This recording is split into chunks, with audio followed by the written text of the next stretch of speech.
Welcome to our overstuffed Thanksgiving episode. Oh. Where we're going to talk about a few of our favorite games to play with friends and family during the holidays. Okay. You know, the kind of games that are equal parts hilarious and maybe a little bit chaotic. Uh-huh. Just like Thanksgiving dinner itself. Yes. And today we're diving deep into one game in particular. Okay. Green Team Wins.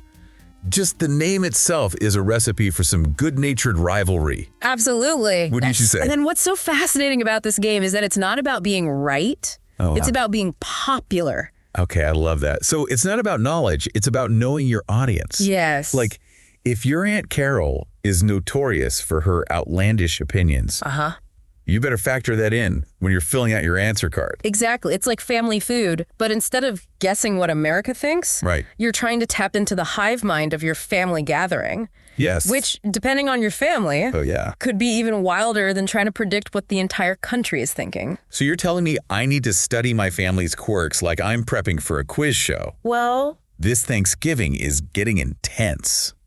the beauty of it is that you don't need to be an expert on anything except your fellow players. Okay. It's about understanding their tendencies, their inside jokes, maybe even their love for those questionable casserole recipes that only get served once a year.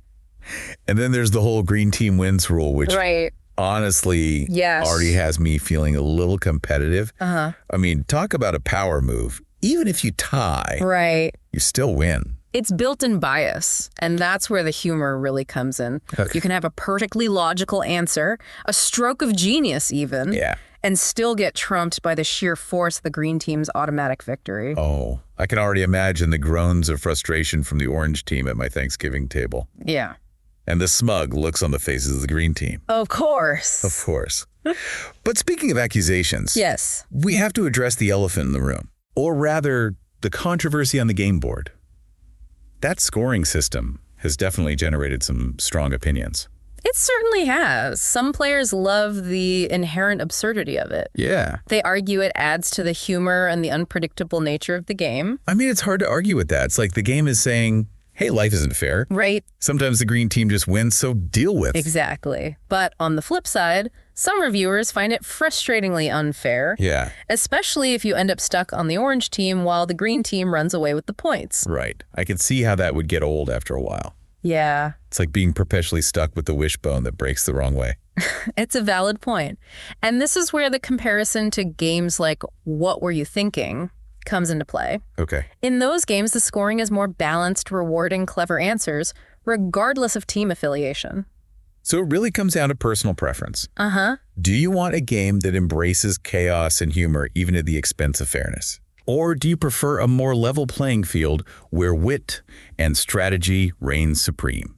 It's a great question for you to consider as we dive deeper into the heart of Green Team Wins. Okay. Those wonderfully weird and wacky questions. Oh, yes. Let's get to the good stuff. Yeah. Because what good is a game about predicting popularity Right. if the questions aren't designed to spark some serious debate and maybe even a few family arguments? Exactly. All right, so let's unpack those question types that fuel the fun in Green Team Wins. Okay. Starting with best of three.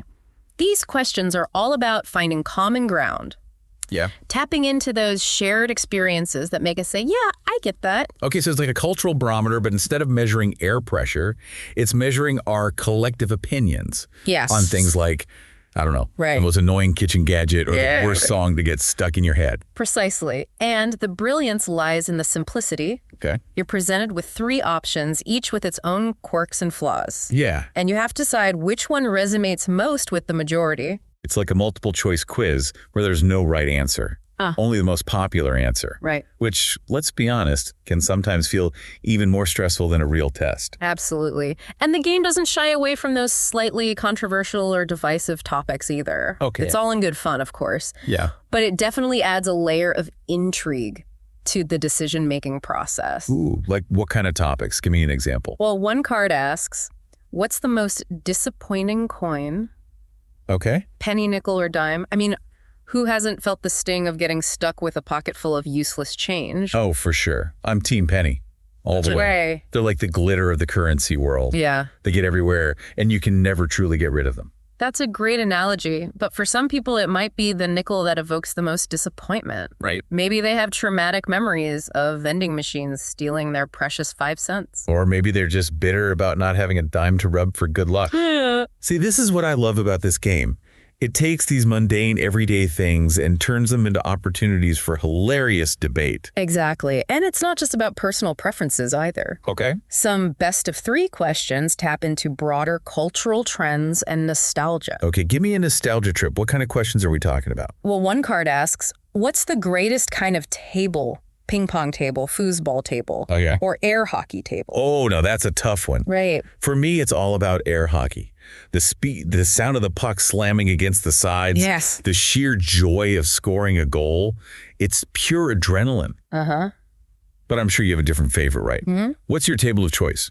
You know, I'm more of a foosball enthusiast myself. Yeah. I love the strategy involved, the teamwork, the satisfying clack of the players as they battle it out on the miniature field. It's like a microcosm of a real soccer match, but with way less running and sweating. Exactly. I can get behind that. And that's the beauty of this category. Yeah. It sparks conversations, brings back memories. Uh-huh. And sometimes even reveals hidden passions. Okay, but let's be real. Some of these best of 3 questions are just plain silly, right? Like, who really cares which fruit is the most likely to bruise in your backpack? True, but that's part of the charm. Yeah. It's about embracing the absurdity of life and finding humor in the unexpected. And sometimes the silliest questions lead to the most entertaining conversations. Okay, I'm convinced best of 3 is a winner. Okay. But what about this or that? What kind of dilemmas are we facing in this category? This or that is where the game really puts you on the spot. You're forced to choose between 2 seemingly equal options, Okay. often with hilarious or thought-provoking results. It's a battle of the wits, a test of your instincts, and a window into your soul all rolled into one. Okay, you're really selling it. But give me an example. I need to know what kind of soul-searching questions I'm in for. All right, prepare yourself. Unnaturally blue food or naturally grayish food? Which culinary abomination would you rather face? Ooh, that's a tough one. They both sound equally unappetizing. It's like choosing between a Smurf and a rain cloud. Yeah. Neither one is particularly appealing. Right, but you have to pick one. I know. Does the artificiality of blue food outweigh the unsettling naturalness of grayish food? It's a question that could keep you up at night. You're not kidding. Okay. So this or that is clearly designed to create some lively debate. Yes. But is it all just about fun and games, or is there a deeper layer to these questions? Well, on the surface, they're lighthearted and silly, designed to spark laughter and conversation. But beneath the humor, there's a subtle exploration of values and preferences. Okay, I'm intrigued. Tell me more. For example, a card that asks, be able to freeze time or be able to hear people's thoughts, Okay. delves into the realm of superpowers and ethical dilemmas. Ooh, that's a good one. Are you the type who craves control? Right. Wanting to pause the world and dictate your own destiny? Or are you more curious, willing to sacrifice a little privacy for the knowledge of what others are really thinking? Exactly. And the choice you make reveals something about your personality, your priorities, and maybe even your deepest fears. So it's like a personality test disguised as a party game. Yeah. I love it. But I have to say, I'm a little nervous about what my answers might reveal about me. Don't worry, it's all in good fun. And who knows, you might even surprise yourself with your choices. Okay, I'm ready to embrace the unexpected. Okay. But before we move on to the next question type, I have to ask, what about those people who just can't make a decision? What if they're equally torn between this and that? Well, that's where the social pressure comes in. Remember, the goal is to predict the most popular answer. Okay. Not necessarily to express your personal preference. So if you're truly stuck, you might want to consider what your fellow players are likely to choose and just go with the flow. So it's like a mini exercise in social conformity. Peer pressure at its finest. Precisely. And that's part of the fun. It's about reading the room, anticipating the group's dynamic, and maybe even swaying a few votes in your favor with some well-placed arguments or jokes. I'm starting to see how this game could get really strategic. Yeah. But enough about agonizing choices. Let's move on to the category that truly unleashes the creative beast within. Okay. Fill in the blank. Yes, fill in the blank.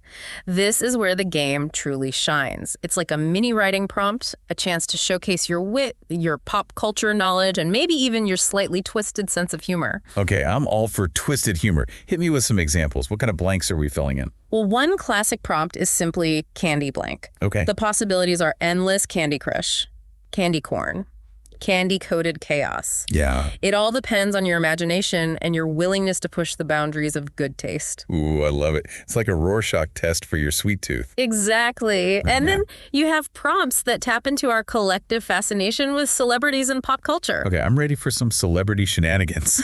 Give me an example. How about Jennifer Blank? Ooh, the battle of the Jennifer. Jennifer Lopez, Jennifer Aniston, Jennifer Coolidge in a lavender caftan. So you're getting it.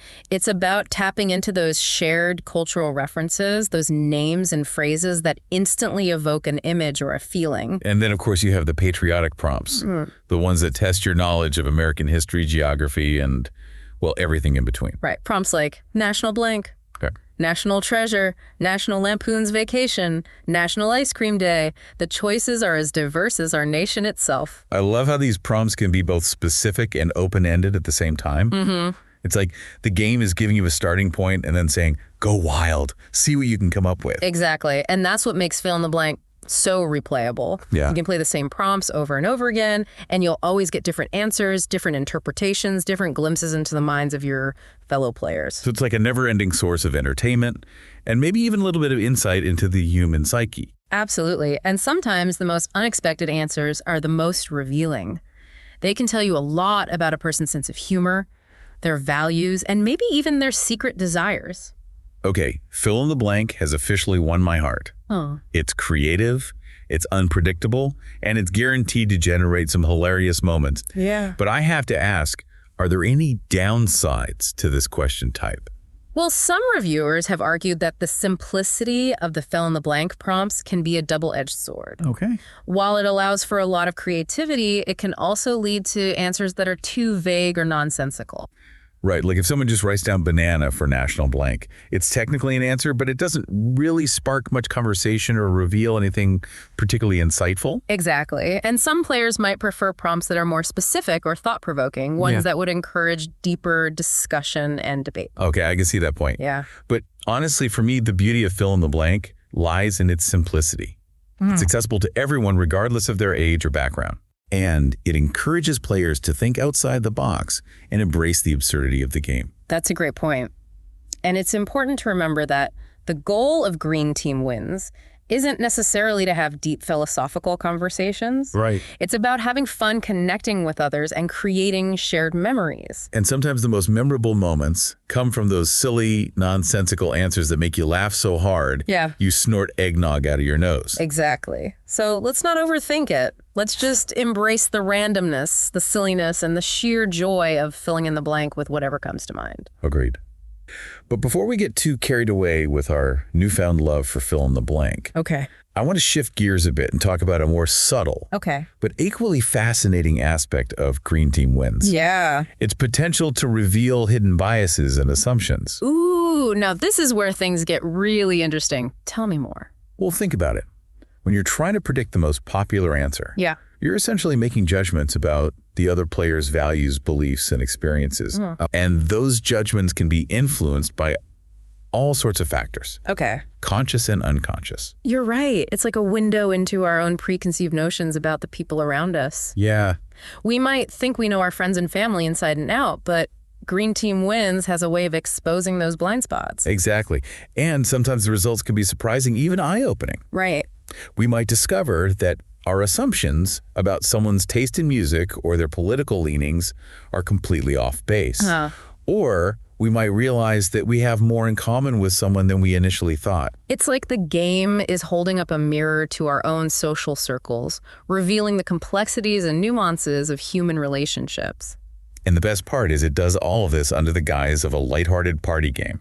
Yes. It's like a social experiment you can play with your grandma after Thanksgiving dinner. Exactly. And who knows, maybe by trying to predict the most popular answer, we might even learn a little something about ourselves in the process. We might discover hidden biases we didn't even know we had, or we might challenge our own assumptions about the people we care about. So it's not just a game, it's a journey of self-discovery.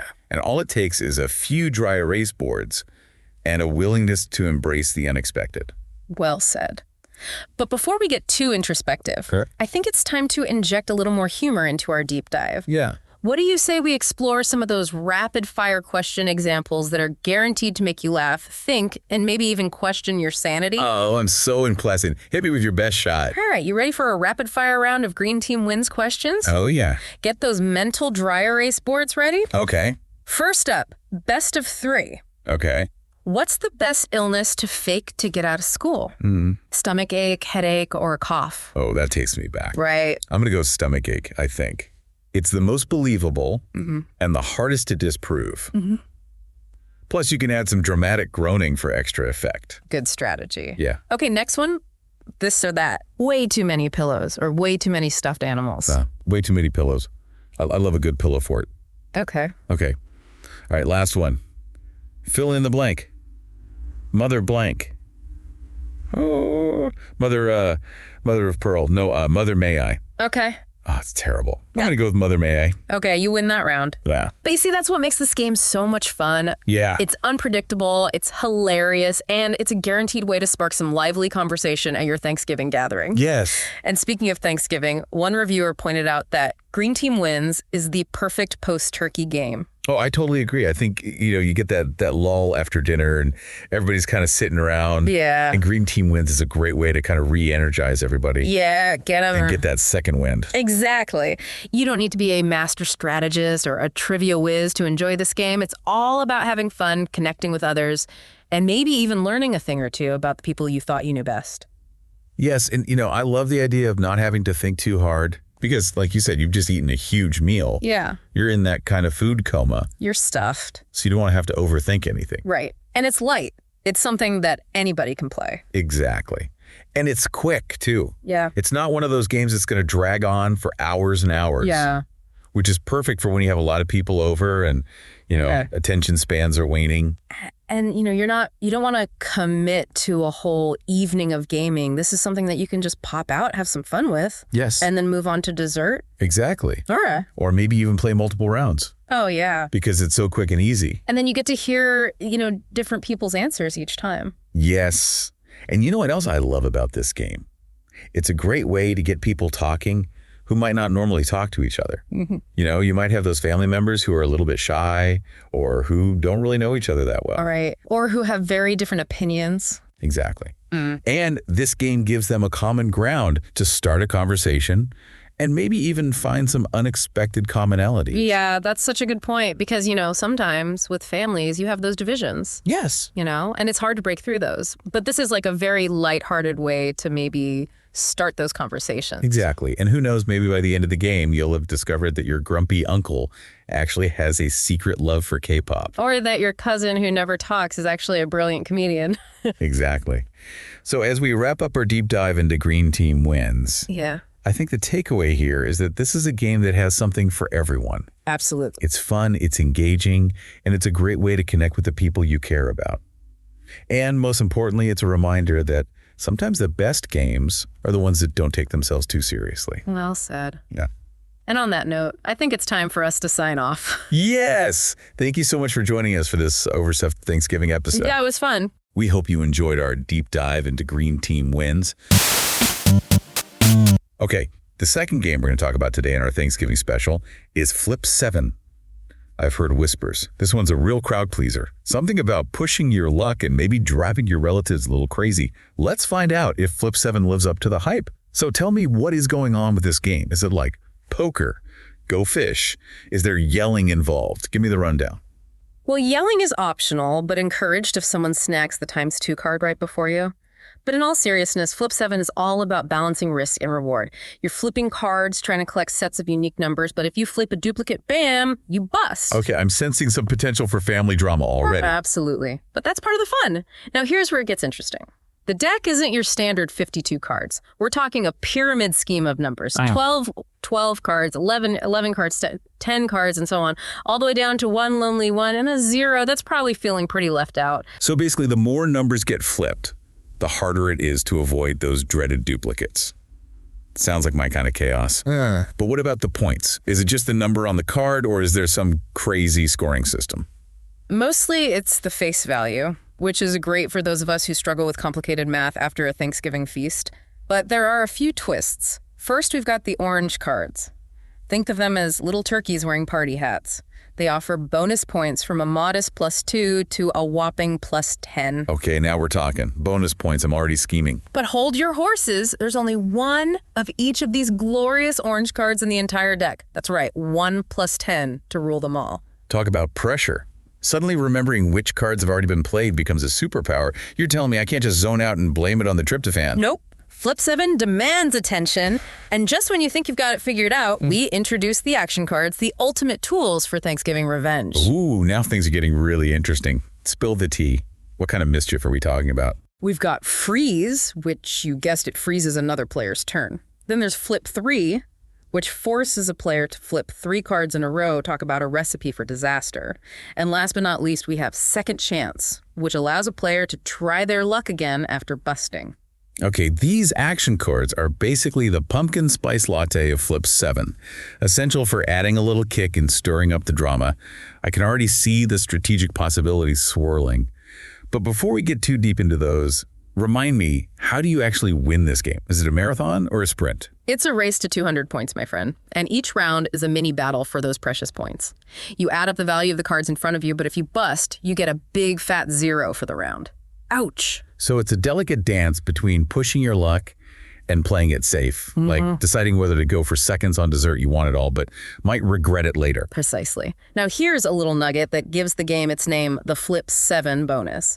If you manage to collect 7 different numbered cards without busting, you score a glorious 15-point bonus. Boom. All right, 15 points. Now that's worth a little risk, right? It's like finding an extra slice of pie hidden in the back of the fridge. Pure joy. It absolutely is. But remember, with great rewards come great risks. That's the beauty of Flip 7. It keeps you on the edge of your seat, wondering if fortune will favor the bold or the cautious. I'm hooked. You've officially convinced me that Flip 7 is a must-have for Thanksgiving. It's got simple rules, just enough spice to make things interesting and the potential for some hilarious family moments. But before we send everyone off to dominate their Thanksgiving game nights, I need to know, are there any secret strategies? Any pro tips to increase my chances of winning? Ah, that's where the real fun begins. We'll dive deeper into those strategies and maybe even share some personal anecdotes about epic Flip 7 triumphs. And, well, let's just say, learning experiences. All right, let's dish out some Flip 7 strategy. Remember that pyramid of numbers we talked about? Well, it's not just there to look pretty. As the game goes on, those lower numbers become as scarce as polite conversation at a political debate. So if I see Aunt Carol racking up 12s like there's no tomorrow, I should maybe shift my focus to hoarding those precious little 1s and 2s. Exactly. It's like playing musical chairs, but with numbers. You've got to anticipate which ones will be left standing when the music stops. Speaking of anticipation, those special cards, they can be real heartbreakers. You might be tempted to play them right away. But sometimes patience is a virtue. You're telling me to resist the urge to slam down that ×2 card like it's the winning bingo number. But what if someone else snatches it up first? That's the delicious dilemma, isn't it? Do you go for the sure thing or hold out for a potentially bigger score later? It's like choosing between pumpkin pie and pecan pie, both tempting, but you can only have one. Okay, so Flip 7 is a game of strategy, memory, A&D, willpower. No wonder they recommend playing it after dinner. You need a full stomach to handle this kind of intensity. Absolutely. And don't forget about those action cards. They're like the wild card cousins who show up unannounced and turn the whole party upside down. A well-timed freeze can be more satisfying than seeing your niece spill cranberry sauce on her new sweater. Oh, I can already imagine the evil laughter erupting around the table. Freeze! Now watch me steal all the good numbers while you're stuck in timeout. Exactly. And then there's the Flip 3 card, the ultimate test of nerves. It's like asking someone to name all the U.S. presidents while juggling Thanksgiving leftovers. That's just cruel, but also brilliant. You're basically forcing your opponent to walk through a minefield of duplicates. It's the card game equivalent of watching someone try to assemble IKEA furniture after a few glasses of wine. Precisely. Flip 7 is all about creating those moments of delicious tension and unpredictable outcomes. It's a game that rewards a sharp mind, a keen eye, and maybe a little bit of luck from the Thanksgiving gods. You know, you've painted quite the picture here. I'm starting to think Flip 7 isn't just a game. It's a metaphor for life itself. You've got risks, rewards, a dash of chaos, and a whole lot of family dynamics thrown in for good measure. I couldn't have said it better myself. Flip 7 is a microcosm of the Thanksgiving experience, a delightful blend of tradition, competition, and the occasional outburst of laughter. Or maybe that's just the gravy boat falling on the floor. Speaking of delightful blends, isn't there one more piece to this puzzle? That social bonus we talked about? Ah, yes, the Flip 7 bonus. The holy grail of Flip 7. It's that magical moment when you manage to collect 7 unique numbers, defying the odds and proving that you are the master of your own destiny. So it's like finding the wishbone and actually winning for once? That's got to be a serious confidence boost. Oh, absolutely. It's a validation of your skills, your strategy, and your ability to resist the temptation to devour all the mashed potatoes before anyone else. You know, you've officially turned me into a Flip 7 evangelist. I'm ready to spread the gospel of this game far and wide. But before I go knocking on doors and handing out rule books, is there anything else, any final words of wisdom that you'd like to impart to our listeners? Well, I could talk about Flip 7 strategies all day, but Thanksgiving dinner won't cook itself. So here's my final piece of advice. Embrace the unexpected. Flip 7 is a game of twists and turns. Don't be afraid to take risks, even if it means going against your usual playstyle. So what you're saying is, if I'm usually a play-it-safe kind of person, I should channel my inner daredevil and go for those high-risk, high-reward moves. Exactly. You never know, you might surprise yourself. And hey, even if you bust, at least you'll have a good story to tell.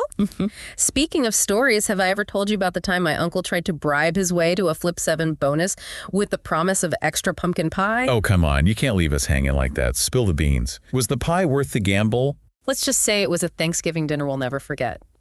But that's the magic of Flip 7. It creates these shared experiences, these memories that we can laugh about for years to come. You know, you're right. It's not just about winning or losing. It's about the connections we make over a shared game.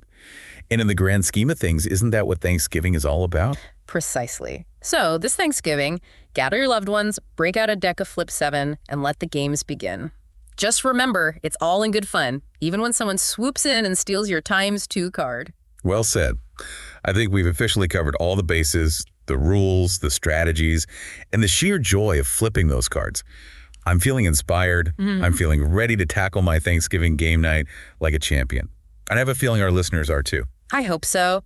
Remember, in the world of Flip 7, everyone has a chance to win, even if you're sitting next to your super competitive cousin who always seems to have all the luck. That's a comforting thought. And on that note, I think it's time to wrap up this deep dive into the wonderful world of Flip 7.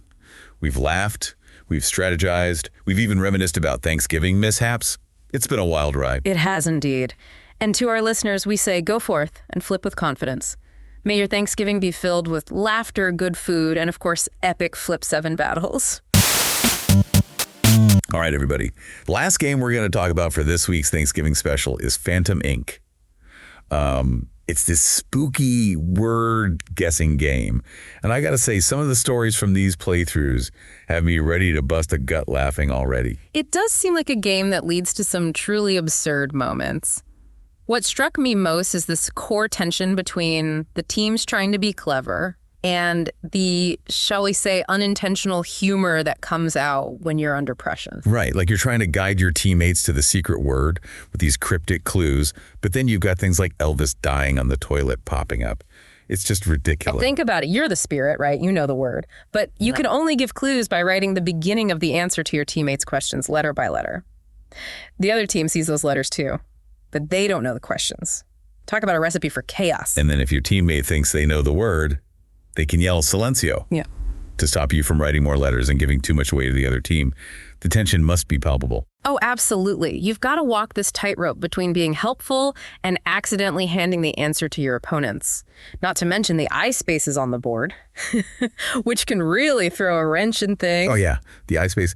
I was a little confused about those at first. So if your team lands on 1, you can get an extra letter for any clue on the board, even one from the other team. That adds a whole new level of strategy. Exactly. It might even be worth letting your opponents get ahead a bit just to see what clues they reveal. You've got to be thinking several steps ahead. But that's where the real fun comes in, right? Absolutely. This game seems less about vocabulary and more about knowing your friend's brains inside and out. Like if I were playing, I'd need to think, what weird train of thought is going to lead my teammate to this word? And that's what sets Phantom Inc. apart from other word-guessing games.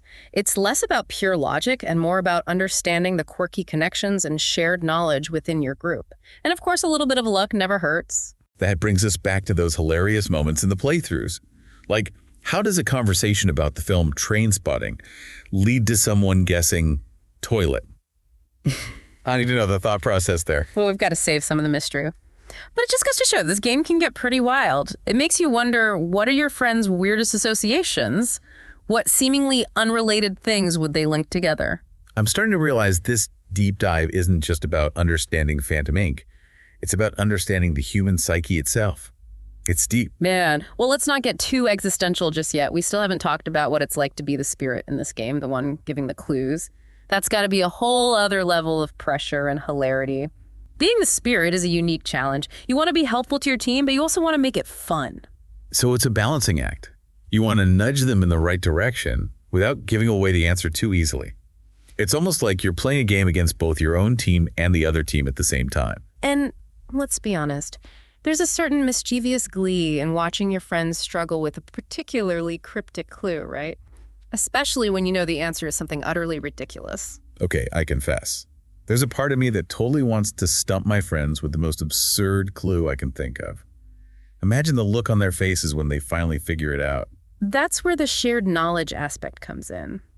The best spirits aren't just good at wordplay. They're good at reading their teammates and knowing what kind of inside jokes or references will click. It's like a secret language. And those shared references can be so telling, too. It's like a glimpse into the collective consciousness of your friend group.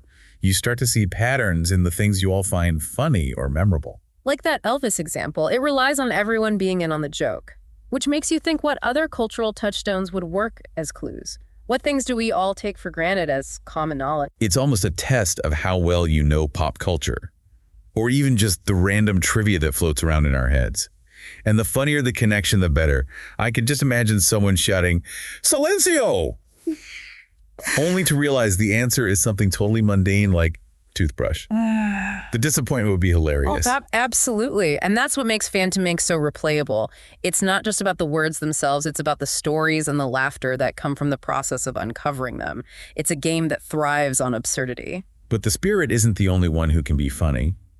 The mediums asking the questions can accidentally set themselves up for some awkward moments too. Right. They might think they're being clever with their line of questioning, only to stumble upon a clue that leads them down a path they never intended to go. Imagine spending 5 minutes carefully crafting the perfect question, only to have the first letter of the answer be T, leading you straight to toilet.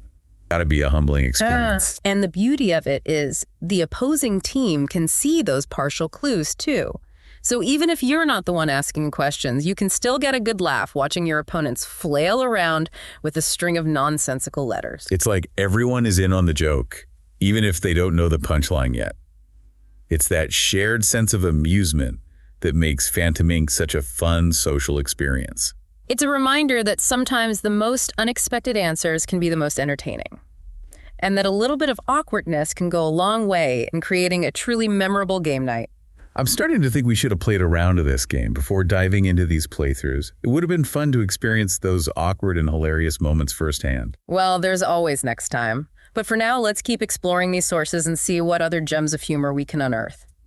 You know, even with all the potential for awkwardness and silly clues, there's still a surprising amount of strategy involved in Phantom Inc. Oh, totally. It's not just about cracking jokes. Those eye spaces we talked about earlier. Yeah. Those add a whole layer of intrigue. Exactly. Do you use your eye to snag an extra letter from your opponent's clue, potentially sabotaging their progress? Or do you play it safe and try to help your own team? Tough choices. It's almost like a mind game within a mind game. You've got to be thinking, what's the other team thinking? And how can I mess with them? It's delightfully devious. And it introduces this element of cooperation into what's otherwise a competitive game. Because even though you're trying to beat the other team, you're also kind of relying on their clues to help you along. It's a bit like life, isn't it? Yeah. Sometimes you've got to work with your rivals to achieve a common goal. Even if that goal is just figuring out what ridiculous word your friend is trying to convey using only the letter P. Well said. It's that balance of competition and collaboration that keeps things interesting. And it forces you to think strategically about every move. One wrong guess, one poorly worded question, and the whole game can shift. Speaking of shifting, I'm starting to shift my perspective on party games in general. I used to think they were all about luck and lighthearted fun. But Phantom Inc. seems to have a lot more depth than I initially realized. It's deceptively simple on the surface. But there's a lot going on beneath the spooky theme and the silly clues. It's a game that rewards cleverness, observation, and a good understanding of your fellow players. And a healthy dose of absurdity. Let's not forget that. Of course, because at the end of the day, the best games are the ones that make us laugh, and Phantom Ink seems to have that in spades. Well, I think we've officially cracked the code on this one. Phantom Ink, a game of wordplay strategy and side-splitting laughter. What more could you ask for? Indeed. If you're looking for a game that's as thought-provoking as it is hilarious, look no further. Just be prepared for some truly memorable moments, both brilliant and utterly ridiculous. And with that, we wrap up our deep dive into the world of Phantom Ink. Until next time, happy gaming.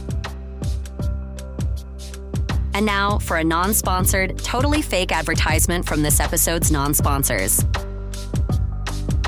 Okay, so today we're diving into something a little different. All right. It's an Amazon product listing. Okay. And it's for a Tookie head mask and glasses set. All right, sounds fun. You know, kind of perfect for Thanksgiving. Yeah. Or maybe if you just want to like relive some classic sitcom moments any time of year.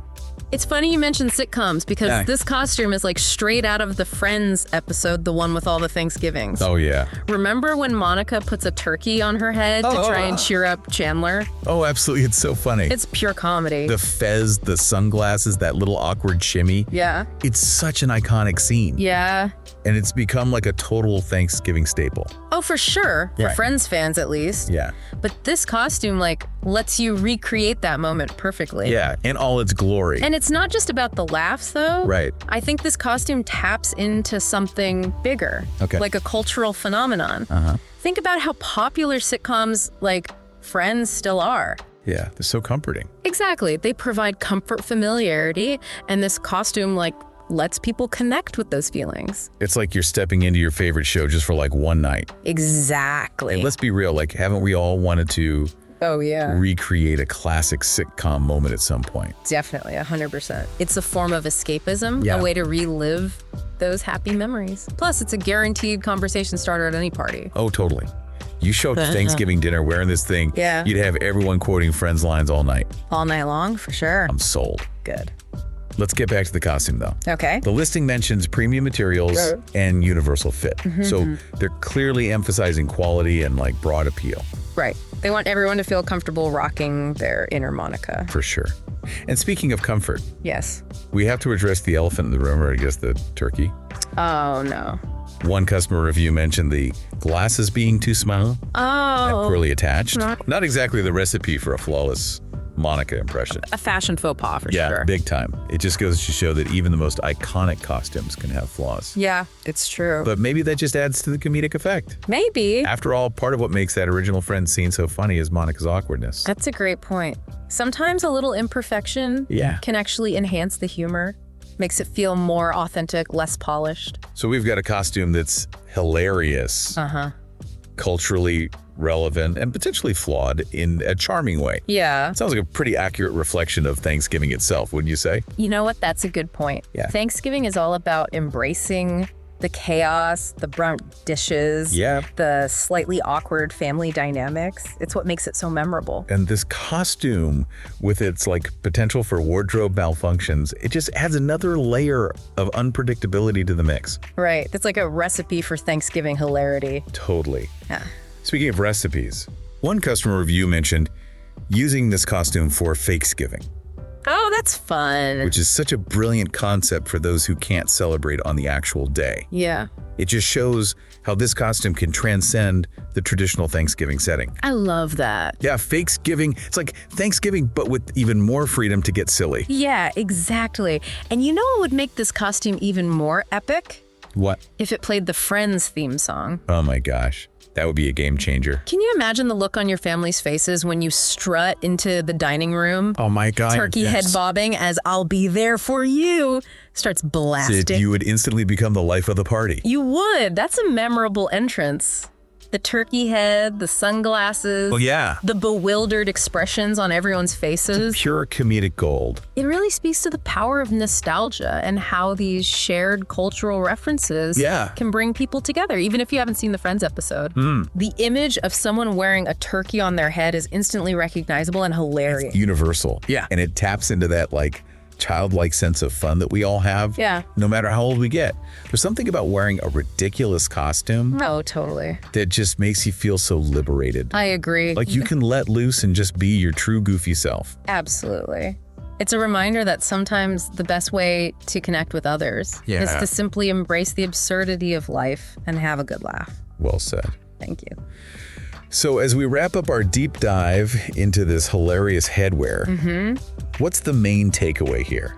What can we learn from a silly turkey mask inspired by a 90s sitcom? I think it boils down to this laughter is a powerful tool. Okay. It connects us, it helps us cope with stress, and it reminds us not to take ourselves too seriously. Yeah. And sometimes all it takes to unlock that laughter is a turkey on your head. I couldn't agree more.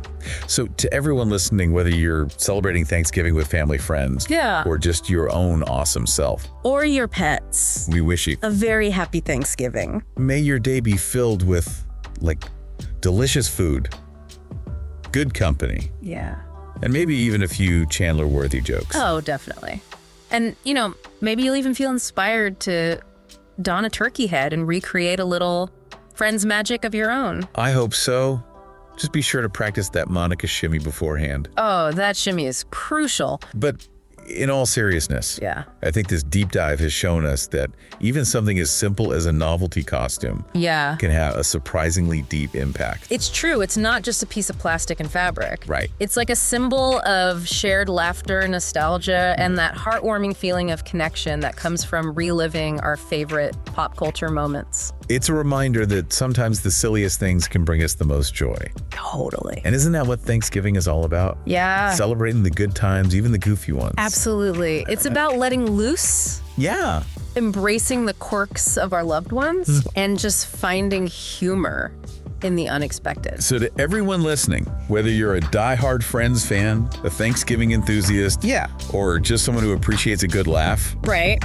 We hope this deep dive's brought a smile to your face. Happy Thanksgiving, everyone. Happy Thanksgiving.